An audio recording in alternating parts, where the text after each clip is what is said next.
Hi everyone, here's a fun video for you if you want to know what are some of the things that people who are unhappy in their 60s and 70s and older doing. What are the things that they do every single day? And if you don't want to be unhappy in your 60s, here's some things to try to avoid. First thing, they live on the sofa. They don't move. They just watch TV. They just sit and play with the remote and on their phone all day. They just don't move from the sofa. That's one thing they do. Another thing they do is automatically say no. When someone makes a suggestion, let's do this, let's do that, no. That's their automatic reflex to any request or suggestion is no. They start every morning with a complaint. Oh, I've got a backache, or gosh, this is really bothering me, or wow, it's raining outside. They start the morning like that. That's one definite sign that you're going to be unhappy. They forget about water. They don't drink. They're not hydrated. They just sit there all day kind of like thinking, oh, I should probably get up and go get a glass of water, but they don't do it. You need to drink and stay hydrated. This is something actually that I don't do very well, but now I'm carrying bottles of water around with me everywhere, and it's working out really well. They never get their heartbeat up, rate up. They never move. And they're on the sofa, but they just don't generally go for walks or, take care of their body in a physical way. They don't get engaged in doing something. They go out for a walk. They don't go down to the shops. They get in the car and they go everywhere in the car. Are you like that? But these are people that are just generally unhappy. These are the things that they do. They let friendships fade. They just don't put the effort into friendships anymore. And it isn't effort. They're not coming to your door. They're just, they just say whatever. They just don't put any effort into keeping in touch with people, even just sending a message or a text message. They just have given up, like on friendships. They're not interested in that. So that's one thing that really makes people sad and unhappy in their 60s and older. They ignore good sleep. Yes, that's absolutely important. Now, I do that. I think I've talked about it. What they call it, like segmented sleep. I literally wake up in the middle of the night, get up and do things, and then go back to sleep. But it is good sleep. But anyway, the point I'm making is the people that are unhappy and unhealthy in their 60s don't do this. They don't get good sleep. They also live on processed foods. Okay, I go to McDonald's every now and again and have the salty caram on Sunday. It's delicious. It's processed. But the point is that people who are unhappy, they just live on processed food. They just don't make it a point to eat healthy foods, to go out and buy fresh vegetables, or to just try new things. They just have cans of things and processed food. And it's a definite sign of someone who's a little bit unhealthy and unhappy. Next thing is they never get out in the sun. They're always indoors. They hardly ever go outside.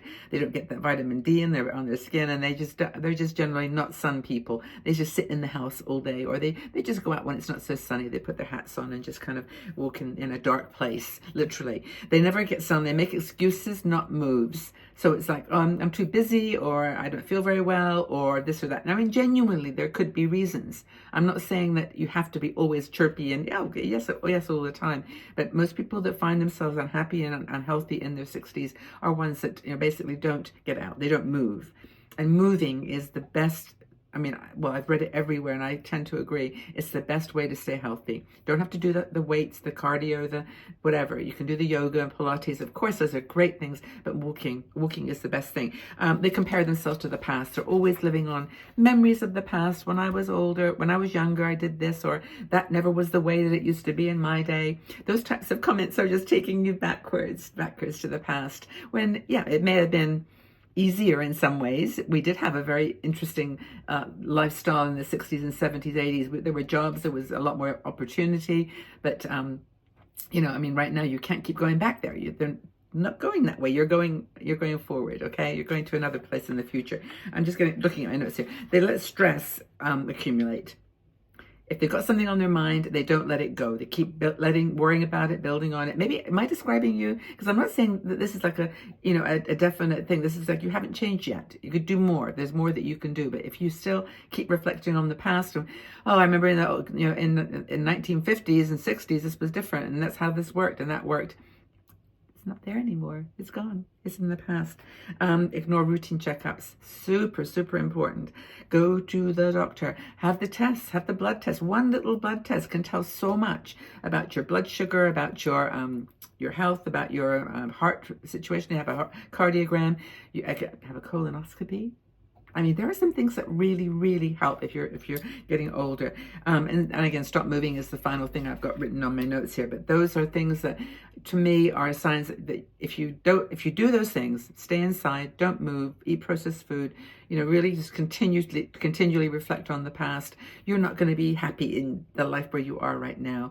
And that's kind of the goal of 60 and Me Too, is to encourage you that, even if you're in your 50s, 60s and older, you can have a wonderful life. And you just have to put some effort into it and do a couple of things that Mel Robbins talks about. I keep talking about Mel Robbins. I should actually chat with her. But, this idea of just letting other people do their thing, focus on what you can control, do those things. All those things I mentioned, you can control. You can change those things. That's the important thing. And other things that you worry about that you can't change are just a waste of time. They're a waste of your energy. And then also the idea that you can just, give up the hope that someone's going to come and rescue you, because no one's coming. I mean, Mel Robbins talks about this all the time. She's a beautiful writer and mental health, what would you call her? Expert. She has a podcast and a book called Let Them. Really, really cool. But those kinds of qualities, and also the Stoic philosophies, Ryan Holiday, who talks about it beautifully, the idea that, only focus on what you can control, and all these things you can control. Where you sit, how you move, what you eat, how you stay healthy. It's all under your control. It's you. You're the master of your destiny. What do you think? Is this a topic that you find interesting? Do you do any of those things? Do you want to make some changes? Well, stick with us, because we've got some ideas. All of our articles and videos are around things that address these types of things that we might do to harm ourselves and to create a lack of happiness in our 60s and older. 60 and Me is all about your relationship with 60 and how you make the changes you need to. Maybe we can offer you some help. Check out the website. We're in this Instagram. We're on TikTok. We're on Pinterest. We've got the Facebook group, of course. We're at 60 and Me, all letters, everywhere. You'll find us, okay? We're here to help. And YouTube, of course, we're right here. So like the channel, like this video, and give us some help to grow. Take good care, everyone. Lots of love.